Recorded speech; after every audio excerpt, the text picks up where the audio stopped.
नमस्कार दोस्तों, मैं तनु प्रधान और मेरे टीपी टॉक चैनल में आप लोगों का बहुत बहुत स्वागत है।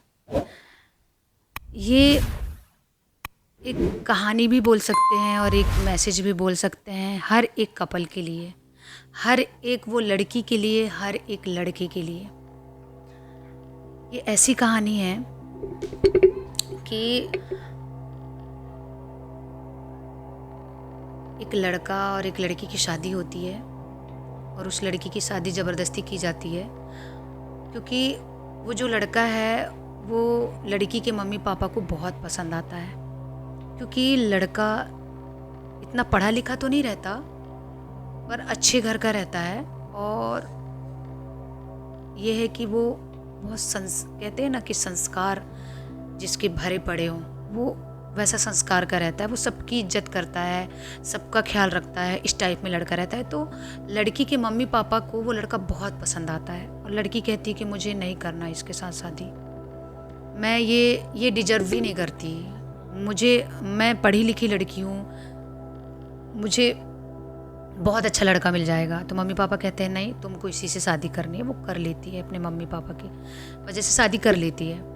अब ऐसा होता है कि वो लड़की ना बिल्कुल कहते हैं ना कि अपने मर्जी से जितने टाइम उठना, जितने टाइम सोना, उसकी मर्जी। मतलब वो उसका जो हस्बैंड है वो पूरे घर का जो उसके लिए जो काम है, उसके लिए चाय लाना, नाश्ता लाना, जो भी करना वो पूरा करता है। इतना वो चाहता है कि मुझे इतनी अच्छी लड़की मिली है। और उसकी जो ननंद है, उस लड़की की ननंद है, उसकी सासू माँ है, सब उसको बहुत खुश रखते थे। उसके सारे काम वो करते थे और कहते थे कि मतलब इसको कोई तकलीफ़ ना हो। और उसका ये गुस्सा था उसका कि मुझे ऐसे लड़के के बंधन में बांध दिए जो मेरे लायक ही नहीं है। तो वो लड़का जब आता है रूम में तो वो चाय नाश्ता लेकर करीब 2-3-4 दिन बाद तो वो कहती है कि तुम ना सुबह सुबह अपनी सूरत मुझे मत दिखाया करो, मेरा ना पूरा दिन ख़राब हो जाता है तुम्हारी सूरत देखकर। कि मतलब देखो, मैं अपने मम्मी पापा की वजह से शादी करी हूँ, इसका मतलब तुम इसको मेरी मंजूरी मत समझो।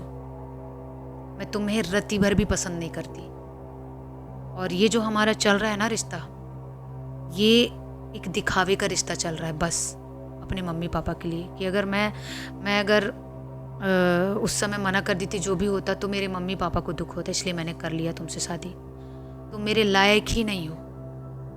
मैं बहुत अच्छा लड़का डिजर्व करती थी, मैं पढ़ी लिखी लड़की हूँ, मैं तुम्हारे जैसे अनपढ़ गंवार नहीं हूँ। लड़का चुप ने अपने सिर को नीचे करके चुपचाप सुनता है और चला जाता है। कहता है हो गया ना, हमारे बीच की बात है, कोई दिक्कत नहीं है, आज नहीं तो कल मतलब ठीक हो जाएगा हमारा रिश्ता, ऐसा करके।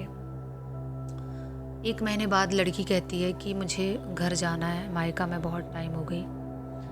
तो उसकी सासू माँ भी कहती हाँ बेटा, तुम लेके चले जाओ, है ना, और क्या कहते हैं मतलब तुम छोड़ आना उसको, रह के आ जाएगी।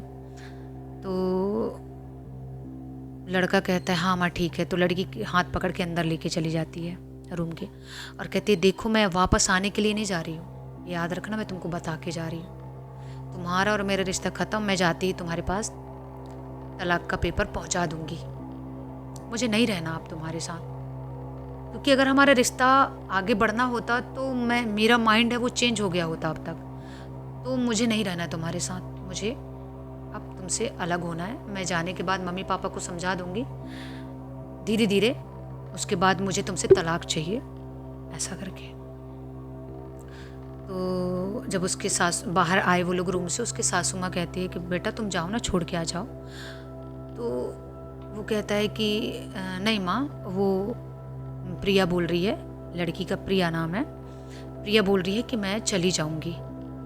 तो कोई दिक्कत नहीं, वो चली जाएगी, वो बहुत समझदार है। फिर वो गाड़ी बुलवाती है, वो चली जाती है। वहाँ घर पे पूछते हैं उसके मम्मी पापा कि बेटा तुम अकेले कैसे आए हो, दामाद जी नहीं आए? तो वो बोलती है कि उनका काम था तो उन्होंने मना कर दिया, इसलिए मैं अकेली आ गई। अब कुछ दिन बीतता है अब ऐसा होता है कि लड़की जो है ना, उसके भाई की शादी होती है वहाँ, मतलब शादी की तैयारी की चल रही होती है लड़की। ये लड़की बहुत दिन हो गई होती है अपने मायका में, उसी बीच शादी की तैयारी चलती है। तो लड़की के मम्मी पापा कहते हैं बेटा तुम दामाद जी को भी बुला लो, काफ़ी मदद मिल जाएगी, है ना, मतलब यहाँ पे है ना, उनका भी हेल्प, वो भी हेल्प करवा दे।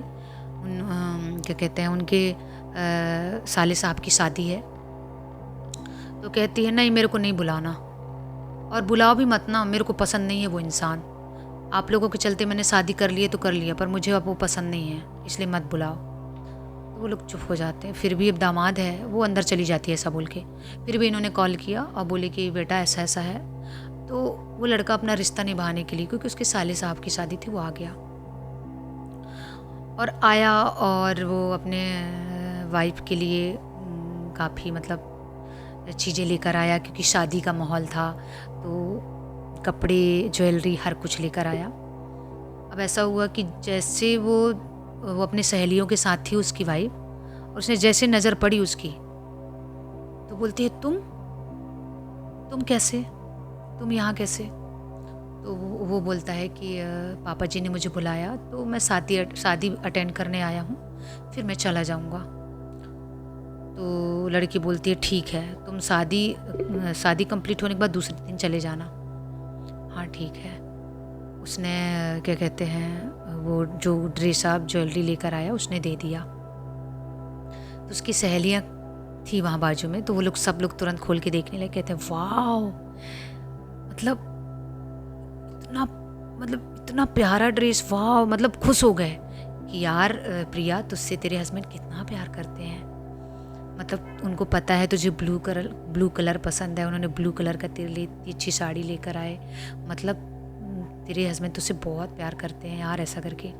तो कहती है अच्छा तुझे इतना अच्छी लगी साड़ी ना, तो ले तू रख ले। तो बोलते है तू पागल है क्या, तेरे लिए लेकर आए हैं तो मैं कैसे रख सकती हूँ। हाँ तो इसको पहन ले, उसके बाद तू मुझे दे देना, तो मैं फ़ोटो खिंचा लूँगी। उसने दे दिया। अब ऐसा हुआ कि शादी का दिन आया, जिस दिन लड़के की बारात जाने वाली रहती है। तो लड़की क्या कहते हैं, सब लोग बोलते हैं कि वही साड़ी पहन, बहुत प्यारी साड़ी है। तो लड़का आता है ना, सब लोग रेडी हो रहे होते हैं। लड़का कहता है कि प्रिया तुम ना वही साड़ी पहनना, तुम बहुत अच्छी लगोगी।